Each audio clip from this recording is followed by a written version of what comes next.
അടച്ചുപൂട്ടൽ വാർത്തകൾക്കിടെ ESL കേരള ബ്ലാസ്റ്റേഴ്സിന് ഇന്ന് അവസാന മത്സരമാണ്. രാത്രി 7:30 കല്ലൂർ ജവഹർലാൽ നെഹ്റു സ്റ്റേഡിയത്തിൽ നടക്കുന്ന മത്സരത്തിൽ FC ഗോവയാണ് എതിരാളികൾ. അവസാന മത്സരത്തിന് എത്തണമെന്ന ബ്ലാസ്റ്റേഴ്സിന്റെ ആഹ്വാനത്തിന് പിന്നാലെ കാണികളുടെ എണ്ണത്തിലും വൻ വർധനയുണ്ട് എന്നാണ് കല്ലൂർ സ്റ്റേഡിയത്തിൽ നിന്നും അനിൽ വാസുദേവ് നൽകുന്ന ഏറ്റവും പുതിയ അപ്ഡേറ്റ്. അടച്ചുപൂട്ടൽ വാർത്തകൾക്കിടെ കേരള ബ്ലാസ്റ്റേഴ്സ് ഇന്ന് ഈ സീസണിലെ അവസാന മത്സരത്തിന് ഇറങ്ങുകയാണ്. രാത്രി 7:30 നടക്കുന്ന മത്സരത്തിൽ FC ഗോവയാണ് എതിരാളികൾ. ഇന്നലെ രാത്രിയാണ് ബ്ലാസ്റ്റേഴ്സ് ഒരു വീഡിയോ പുറത്തുവിട്ടത്. വൺ ലാസ്റ്റ് ഡാൻസ് എന്ന പേരിൽ അവസാന മത്സരം കാണാൻ എത്തണമെന്നും അത് ആദ്യ സീസൺ മുതലുള്ള എല്ലാ പ്രധാനപ്പെട്ട ദൃശ്യങ്ങൾ താരങ്ങളെയൊക്കെ തന്നെ ഓർത്തുകൊണ്ട് താരങ്ങൾ ഒരു കനപ്പെട്ട രാത്രി അത് ഉണ്ടാവും, അതിലേക്ക് വരണം എന്നുള്ളത് പറഞ്ഞുകൊണ്ടാണ് ബ്ലാസ്റ്റേഴ്സിന്റെ ആ വീഡിയോ ഇന്നലെ അവസാനിപ്പിച്ചത്. അതിന് പിന്നാലെ തന്നെ ആരാധകർ അത് ഏറ്റെടുക്കുന്ന കാഴ്ചയും കൊണ്ട് ഇതാണ് കഴിഞ്ഞ ഈ സീസണിലെ പല മത്സരങ്ങളിലും മഞ്ഞപ്പടയടക്കമുള്ള ആരാധകർ വിട്ടുനിൽക്കുന്നതാണ്, ഒഴിഞ്ഞ ഗാലറിയാണ് നമ്മൾ കണ്ടത്. പക്ഷേ ഇന്നത്തെ മത്സരത്തിനായി ധാരാളം കാണികൾ എത്തുന്ന കാഴ്ചയാണ് കാണുന്നത്. ഒടുവിലെ റിപ്പോർട്ടുകൾ പ്രകാരം 15,000-ലധികം ടിക്കറ്റുകൾ ഇതിനോടകം വിറ്റുപോയിട്ടുണ്ട് എന്നുള്ളത് തന്നെയാണ്. ആരാധകരുടെ പ്രതികരണങ്ങളിലേക്ക് കൂടി പോകാം എന്നുള്ളത് തന്നെയാണ്. ഒരു വൺ ലാസ്റ്റ് ഡാൻസ് എന്ന തരത്തിലൊക്കെയാണ് പറയുന്നത്. അവസാന മത്സരമാകുമെന്ന ആശങ്ക ഒരു ചേട്ടൻ പ്രതികരിക്കേണ്ട, അവസാന മത്സരമാകുമോ എന്നൊരു ആശങ്കയൊക്കെ ഇത് കളി ചേഞ്ച് വരും കേട്ടോ. ഇത് കാണാം, ഇന്ന് കാണാം. അങ്ങനെയല്ല, ഇന്നലെ ബ്ലാസ്റ്റേഴ്സ് ഒരു വീഡിയോ പുറത്തുവിട്ടിരുന്നു. ഒരു പക്ഷേ ഇത് അവസാന മത്സരമായേക്കാം, അടച്ചുപൂട്ടൽ എന്നൊക്കെ അങ്ങനെ ഒരു ആശങ്കയൊക്കെ പറയുന്നത്. മൊത്തം മാറിയില്ലേ, എല്ലാം മാറിയില്ലേ കേരളം, ഇതും മാറും. അങ്ങനെ ഒരു പ്രതീക്ഷ വയ്ക്കുന്നത്. എന്താണ് ഇന്നത്തെ അവസാന മത്സരത്തെ കാണുമ്പോൾ? ഇന്ന് ഈ സീസണിൽ എന്തായാലും കിരീടമില്ല, പക്ഷെ എന്നിരുന്നാലും എങ്ങനെ കാണുന്നു? ശുഭപ്രതീക്ഷ, 100% വിജയം. എന്തായാലും കഴിഞ്ഞ മത്സരങ്ങളിലൊക്കെ തന്നെ ഉജ്ജ്വല പ്രകടനമാണ്. കേരള ബ്ലാസ്റ്റേഴ്സിന്റെ ഒരു വമ്പൻ തിരിച്ചുവരവാണ് കണ്ടത്.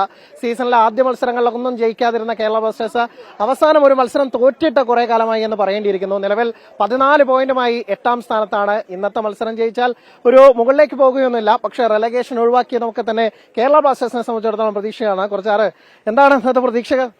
ശുഭപ്രതീക്ഷ, ജയിക്കും. കഴിഞ്ഞ മത്സരങ്ങളിലൊക്കെ ജയിച്ചതിന്റെ ഒരു ആത്മവിശ്വാസം അടിപൊളി ജയിക്കും. പ്രത്യേകിച്ച് ആഷ്ലി വെസ്റ്റ്വുഡ് വന്നതോടുകൂടി ടീമിന്റെ ഒരു മൊമെന്റം, മെന്റാലിറ്റി ഒക്കെ തന്നെ മാറി. അൺബീറ്റൻ ആയിട്ട് റൺ ഉണ്ട്, ഇപ്പോ കണ്ടിന്യൂ ചെയ്യും. തന്നെയാണ് അറിയുന്നത്. ഗോവയെ തൂക്കും. അപ്പോ വാക്ക് തൂക്കൽ ആണല്ലോ. എന്തായാലും അങ്ങനെ ഒരു സ്ഥാനം തന്നെ. എന്താ പ്രതീക്ഷ?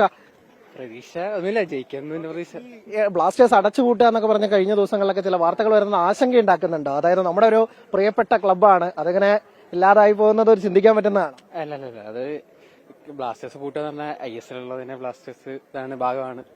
അപ്പം ബ്ലാസ്റ്റേഴ്സ് പൂട്ടുക എന്ന് പറയുന്നത് നമുക്ക് ആർക്കും വിചാരിക്കാൻ പറ്റുന്നില്ല. ഇന്നലെ അവരൊരു വീഡിയോ പുറത്തുപ്പെട്ടത് ഒരു കനപ്പെട്ട രാത്രി എന്ന് പറയുന്നത്. അങ്ങനെ ഉണ്ടെങ്കിൽ ഒരു കനപ്പെട്ട രാത്രി കുറച്ചൊരു ഇമോഷണലായി മാറും. നമ്മളത് എന്തായാലും അവസരം ഗംഭീരമാക്കി തന്നെ പോകാനാണ്. ഇമോഷണൽ ജയിച്ചാൽ അത്രയും നല്ലത്. എന്താണ് നിങ്ങൾക്ക് പറയാനുള്ളത്? എന്താ പ്രതീക്ഷകൾ? നല്ല കളിയായിരിക്കണം, കളി ജയിക്കണം.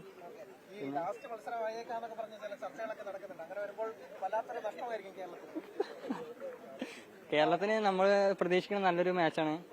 ഇപ്പൊ അവസാന മാച്ചായാലും നല്ല രീതിയിൽ കളിച്ച് ജയിക്കണം.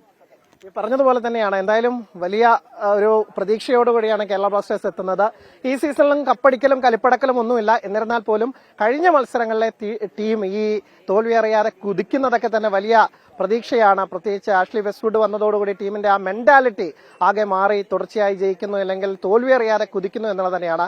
അതിനിടെയാണ് ഈ അടച്ചുപൂട്ടൽ ആശങ്ക അങ്ങനെ ഒന്ന് വരുന്നത്. പക്ഷേ അതുണ്ടാവാതിരിക്കട്ടെ.